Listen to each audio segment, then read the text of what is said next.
Morning, everyone. Sorry for the technical details.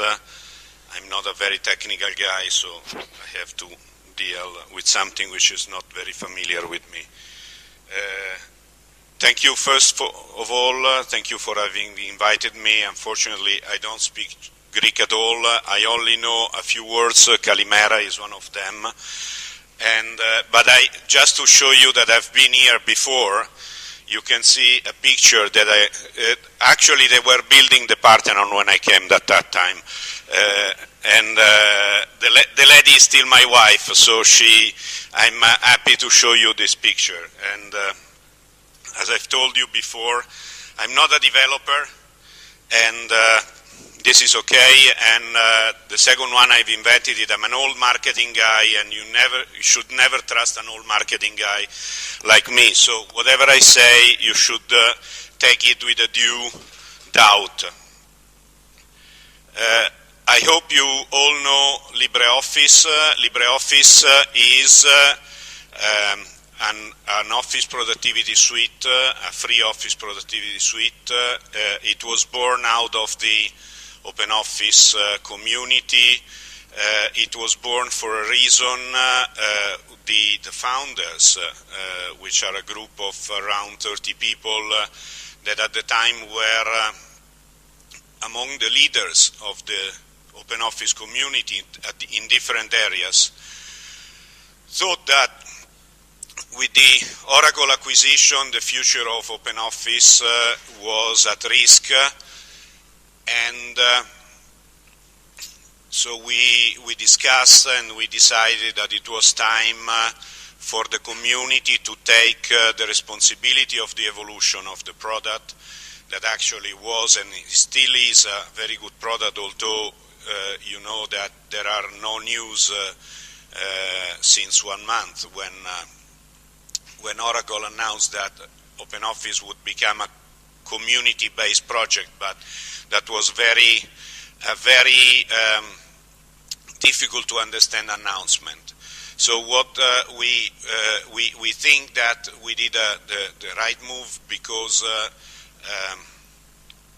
we still think and we still are convinced that corporate sponsored products with a dual licensing business model like OpenOffice, so you have basically a free software and a proprietary one we sold with a license. This model we don't think is going to work. It has never really worked, and it is not going to work at all. Companies that are using the dual licensing with an added value version, that is a completely different business model. They usually sell added value and services. So when you buy the license, in reality you don't buy the license of the software, you buy the added value which is on services. While when you are on the desktop, the added value is a lot more difficult to distinguish. And this is the reason why I would say 99% of people are using the free software, and 1% is using the proprietary version. This doesn't make the business model as working, because the company is not earning any money. We have a completely different vision about our business, the business model, because it's not our business model. We would like to make it a reality, is that the Document Foundation will create an ecosystem around LibreOffice. The ecosystem will be formed by many diverse companies. We have already some, Novell, Red Hat, Canonical, but it's open to IBM, it's open to many other companies and to Oracle as well. But it's also open to a lot of small companies, especially in Europe. You have many small companies that do consultancy on software, and to individual that sell consultancy services. So why we shouldn't see a business model where people is recognized by the Document Foundation and is certified for their skills, and in this way they can sell the services to the market. Of course, it's not something that you can describe in a very short time, but I'm happy to discuss with you later today. So LibreOffice, we use Libre because we think that free is our basic reason. Of course, that is different. I'm sure that you don't know how the houses of Microsoft people are done, but this is the house of Microsoft people. They have to change at least one window. I haven't seen any Windows 7 house so far, but this was the previous one. A little bit of background on what has happened. You know, OpenOffice is a 10 years old project, now all close to 11. It was started in year 2000 when Sun donated the code to the community, and it was a project that started very slowly, because it's, I can tell you that building a community and building the project is very complicated and very difficult. But anyway, I would say that from 2006 on, the growth was really amazing, and OpenOffice got to 2010 with a market share overall worldwide around 15%, and in some European countries over 20%. The problem is that at the same time the community grew up, and growing up the community wanted to have a stronger say in the evolution of the project and the evolution of the product. And this was not happening because the single sponsor manages the software like it is a proprietary software. It is a free software on the market, but it is a proprietary software in the development area. So the developers who are paid make all the decisions about the features, about the bugs that have to be solved, about the patches that have to be committed into the software. And this was probably acceptable during the first years of the community, but was not anymore acceptable after 10 years. The community was mature.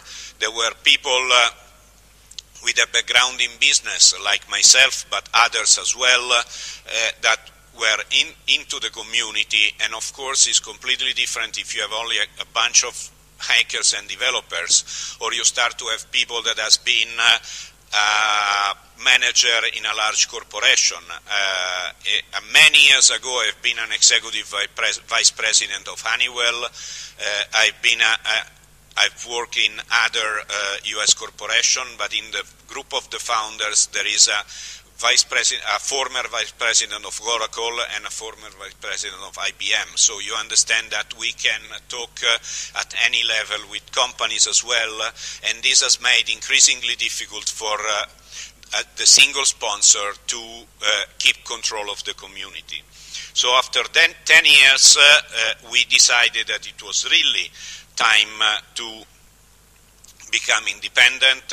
Of course, our vision was to change the direction of the OpenOffice community, so we invited everyone to get into the Document Foundation, but for reasons that I would not like to discuss, Oracle decided not to enter into the foundation, and some other people as well, they decided not to do that. So what happened is that probably 90% of the OpenOffice community switched because of the same reasons. They were feeling that the umbrella structure, I like very much this slide because it gives exactly an idea of what has happened. So you see on your left the umbrella structure. The umbrella structure is exactly what was for 10 years under Sun and Oracle. You have an umbrella. The umbrella protects you from many things, protects you from water, but in some cases it's also an excuse for not doing things, because if you get out of the umbrella, you are at a risk. So what we have done is exactly what you see in the picture. So we have reversed the umbrella and made it a ball. And I like very much to think that this ball is like a canoe where everyone has to row in the same direction. And if people in one side they row and the other don't row, the canoe goes round, and if people do not agree on the direction that they row, the canoe goes nowhere. So we try to be a real community project. Of course, there are strong discussions, but this is I would say, the added value of the community. We are going forward. It takes time. Unfortunately, bureaucracy doesn't look at projects if they are not-for-profit. Bureaucracy is as low as for proprietary projects, so it takes almost 1 year to set up a foundation, because the law, you have to write an enormous amount of papers, and being all volunteers, of course, we do that in our spare time, and it takes an awful amount of time, unfortunately. But we are progressing. We are close to releasing. This morning we have released the first release candidate one of LibreOffice 3.4. Actually, last week we did release the last beta, telling that we were changing a little bit the release strategy, because the first betas of LibreOffice 3.4 have had significant problems, but these have been discussed in mailing lists, so we are not hiding anywhere. And any contributor is free to start working in the mailing list, start working with the hackers to make the suite better than it actually is. What we have done, we have built a vendor-neutral software. When you have a sponsored project, if the sponsor goes away, the project is at total risk, and this is what is happening now with OpenOffice. It's 1 month that Oracle doesn't give any hint about the future, and the entire project is at a risk. What we have built is a project that is vendor neutral. That means that if a single company that is sponsoring the project and is paying hackers for working on LibreOffice code goes away, the project is not going to die. The project may slow down a little bit, of course, because it's not easy to teach developers to work on such a large code. LibreOffice is over 10 million lines of code, and it's not easy for any. I'm not a developer, but it's easy to understand that it's not a trivial task to work on a 10 million line of code software. But once you have people that start, and once you have a number of core developers that are able to that know the software and are able to hack the code, then you are able to grow the community with new people. What has happened since September 28? The core developers that at the time were around 15 have started to get in new people, and now we have 5 people more in the core developer group, which is is 30% more. And some of them are independent people. We will announce in a few days the engineering steering committee. The engineering steering committee is based, of course, on Novell people, Red Hat people, Canonical people, but then you have independent guys that have been elected by developers in the engineering steering committee because they've shown in just 8 months that they are able to build features. They started at the end of, actually this is a French guy living in Texas that has committed the first easy hack on September 29. and is now working at developing features. Of course, he's a senior developer, is someone with a lot of experience, but in 8 months, with the help of the core developers that were already working on the code, he has become independent in producing and progress for the software. So that's what is happening. This is a long process. It's not a process that you can say is finished in 6 months. It's probably a process going over for years and years. But the fact is that today we have around 120 ongoing contributors and 80 more that are committing patches every now and then. So at the end of the month, we will announce LibreOffice 3.4. We have made clear that as we use a time-based release process, this is not exactly like any other release process, any other software release process. So you have to be careful about the version that you are using, especially if you are deploying the software in a corporation. So if you have a large deployment, we strongly suggest to wait a little bit to deploy the software, just because we, being a community-based development project, we need the community to work on the code to make real-life tests, not before we announce the product, but when the first releases are announced. So we have betas, we have release candidates, but we consider our 0.0 release, so the next LibreOffice 3.4, as the release for the enthusiasts, not for the conservative users.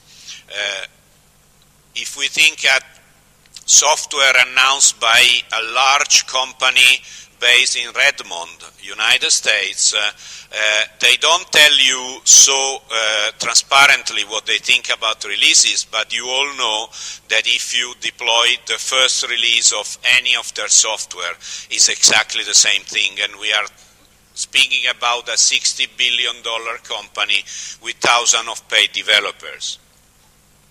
So what are doing our developers? You have 20 core developers developing features, packaging the product, developing patches. We have around 40 regular contributors. When I say regular, these are people that commit at least a patch or a feature per week. So it's quite really regular.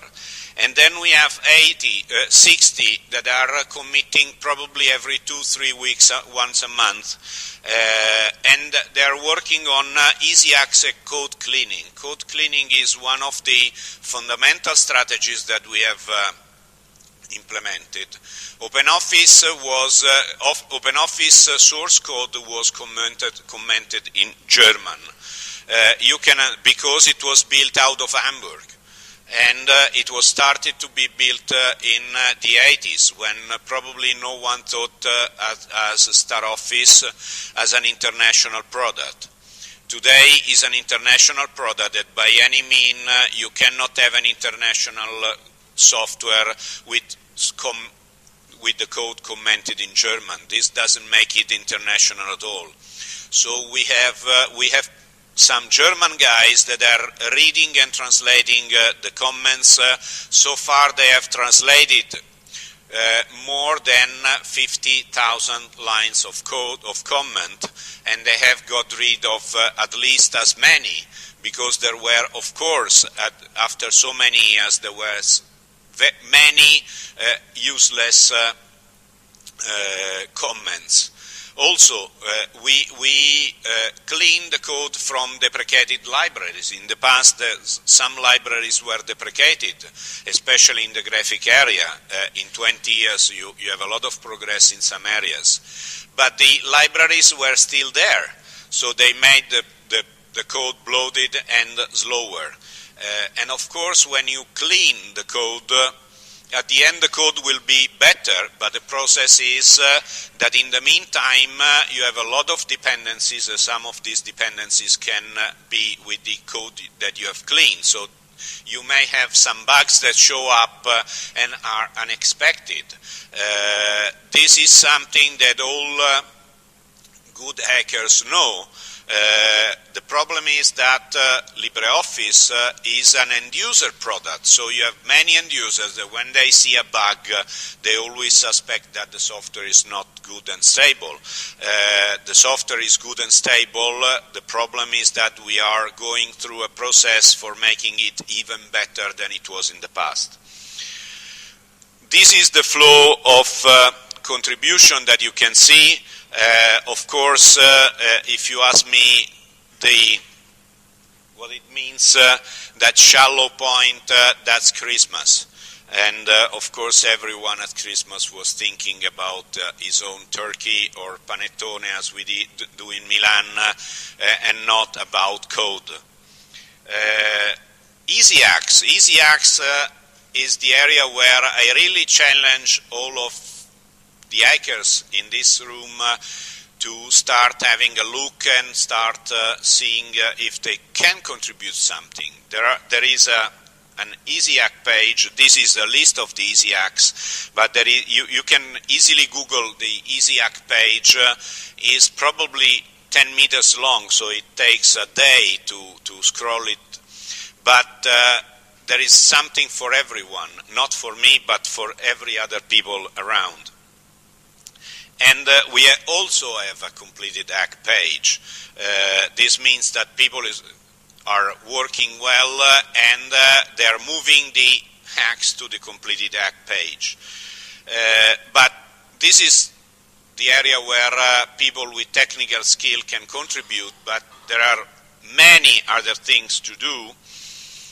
Of course, the main one is development, because this is a software project, so you have a lot of things around development, like localization, like quality assurance, and so on, but also managing the mirrors and providing packaged version and many, many other things. Our US community, which, by the way, was non-existing during the OpenOffice times, just because having a company in the United States made the US community very difficult to manage, because the company wanted to make everything, and at the end the company was not doing anything, so the members of the community became frustrated. They have just produced a 3-lingual DVD.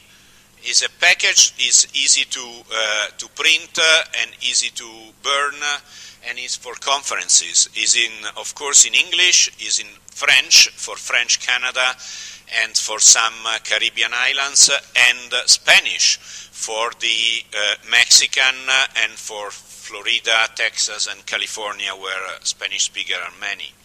So this is just an example. There is a lot to do on code, but there is a lot to do for any volunteer. QA, this is very important. There are nightly builds, and QA people have to install nightly builds and test nightly builds to see if they're working. Of course, sometimes this means that they are not working at all, but also knowing that something is not working at all helps the developers in understanding what they're done wrong. Then we have localization. LibreOffice is already available in around 100 languages, and if you think, yes, there was a community before that provided this almost the same software in almost the same number of languages, but this means that we have now localization servers in place, that we have all the infrastructure in place. People sometimes think that a software project that just comes out of the, out of the heaven, or maybe being close to Mount Olympus, from Mount Olympus without any contribution. No, there is a huge infrastructure behind. There are mailing lists, there are software for localizer. They have to commit their localization into a server, and then you need a server, and then you need someone that collates everything and makes the localized version. Then you have to look at graphics. We have very nice icons, and of course our graphic guys are the only one that have their own splash screen. All the other groups have not a splash screen, but I just want to show you the face of Paulo. Paulo is the guy, is a Brazilian guy. He started to work in the project in January, and is the author of our icons. He's a professional designer. He's a very nice guy, and this shows what a community can do. Then we have the web, and we have documentation. And at the end, if you are really desperate and don't find any other things to do, you can work with me at marketing. Although working with me, as I thought, I'm an old guy, and is always, I don't know, a little bit fuzzy. But anyway, what are we doing? Yeah. What are we doing? So we are working at the code, and we are working at the community. The ESC is going to be announced, and the community will be taking place as a legal entity before the summertime. So I think that we really have our paper plane is really taking off, and I'm finished for questions. So this is. I will give the presentation. You can share it. It's not a problem. Any questions?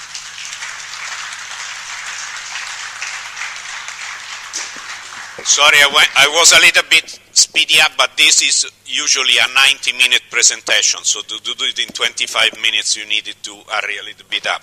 But you have to ask at least one question.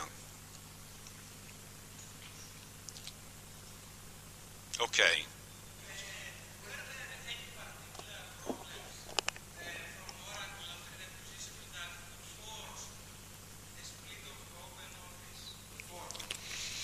No, there is not a single problem. The question is if there was a single specific problem. No, there was not a single specific problem. There were many problems. Or I would say not problems. There were many opportunities that were not achieved. Because first, code cleaning. Some people think that we have started code cleaning just because we have nothing to do. No, we started code cleaning. Code cleaning was announced by Michael Bemmer at Lyon in 2006. I can show you the slide. There is a slide saying we have to do code cleaning. That was in 2006. That was never done until 2010. And it was, yes, we are talking, and probably you get a presentation on next conference, but you cannot do code cleaning with PowerPoints. I can do a PowerPoint or an Impress or any other slide, but that's not code cleaning. Marketing. I was involved in marketing, and at the end of when I suggested, can we do this and that? No, because our marketing doesn't feel that this is a good idea, to the point that the percentage of OpenOffice in the state where Sun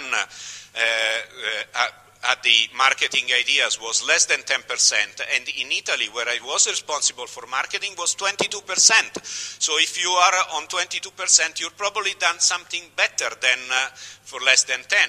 And Germany was another case, and France was another case. So there was not a single problem. And I would say that Sun and Oracle have done a wonderful job of developing the software. The problem is that they've done not a wonderful job in managing the community, and they've done a suboptimal job in marketing. I can judge marketing, and I can tell you that was a real human case marketing at Sun. I've never seen marketing done so badly, and Oracle has not done anything better than that. And localization. Some groups need more help than others. It's a question of, the community is made by users, and users, of course, see their needs. A company has sometimes different needs, and especially companies that are have usually to do with enterprise software, and Sun and Oracle are better versed at enterprise software than at user software, do not understand user software and user needs. And this was the real problem. The problem is that the community was asking things and the company was doing different things. Very good ones, but completely different sometimes. So there was not a single problem. There were missed opportunities. And we are trying. I'm not telling you that we are achieving all the missed opportunities. We are trying to pursue missed opportunities, and the business model is one of those, because if you don't sell the licenses, there's no meaning in continue to say, but we do more advertising. You don't sell licenses not because you're not doing advertising. You don't sell the licenses because the business model is wrong. Other questions? Sorry, it was a little bit long, but sorry. I'm here all day. Okay.